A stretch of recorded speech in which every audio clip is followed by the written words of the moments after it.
My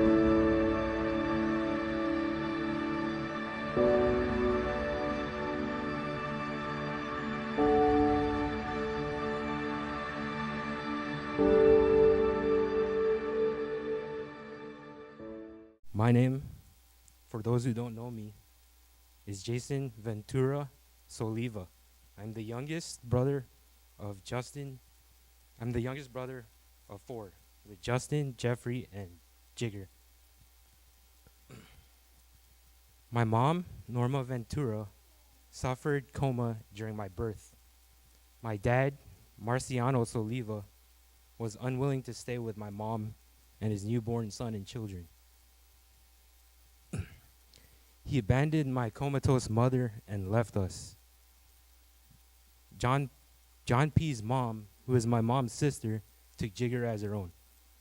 I, along with my two other brothers, Jeffrey and Justin, stayed with my Auntie Jean, a devout Catholic. Early in my life, Christianity was primarily cultural, not spiritual. My brother and I were altar servers. We went to Mass regularly and visited my mom in the hospital afterwards. The drastic scenery change from church to hospital bed provoked questions in my mind. But fear of ridicule prevented me from asking. The goodness of God and my mom's suffering appeared to my young mind irreconcilable. Instead of asking, I was told to pray more for my mom so that she would come out of her coma. I was taught the burden of her healing depended on my prayer, which is not true. It's in God's sovereignty. As a result, I started becoming resentful about coming to Catholic Church and the hospital. Personal awareness of sin was evident from an early age.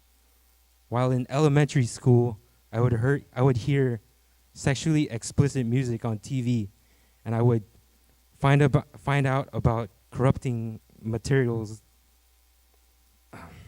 By middle school, lust began to enslave my thoughts. By high school, rage and vengeance filled my mind. My classmates would manipulate and taunt me to no end. There wasn't a line they wouldn't cross, even mentioning my mom. I reacted with physical force. Even the thought of mass murder crept in my mind. Lust, rage, selfishness, and eventually pride consumed me.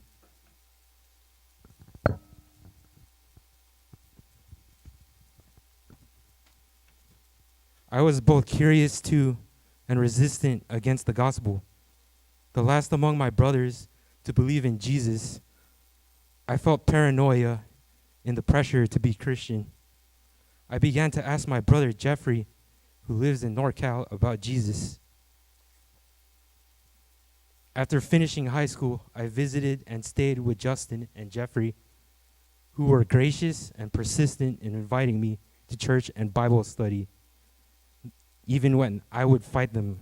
Sometimes I would reject their invitation with fierce resistance because I wanted to know God for myself by studying the Bible myself without the need of others.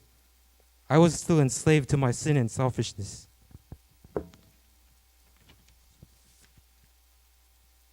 The gospel eventually conquered my evil heart at the darkest time of my life, the death of my mother.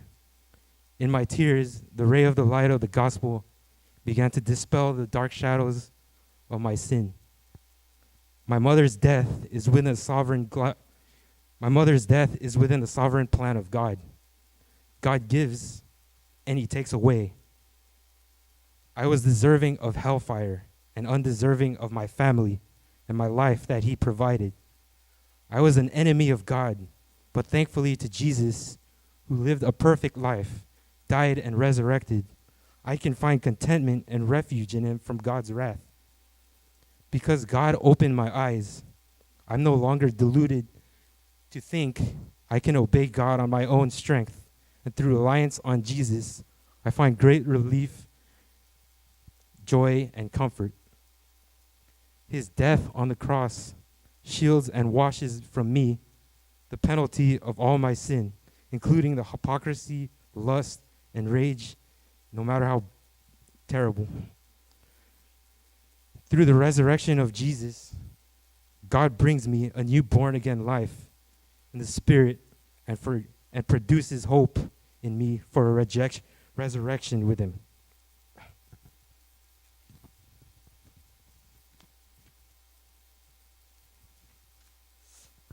In commitment, I'll serve the Lord in Praise Church and grow in the knowledge of Him.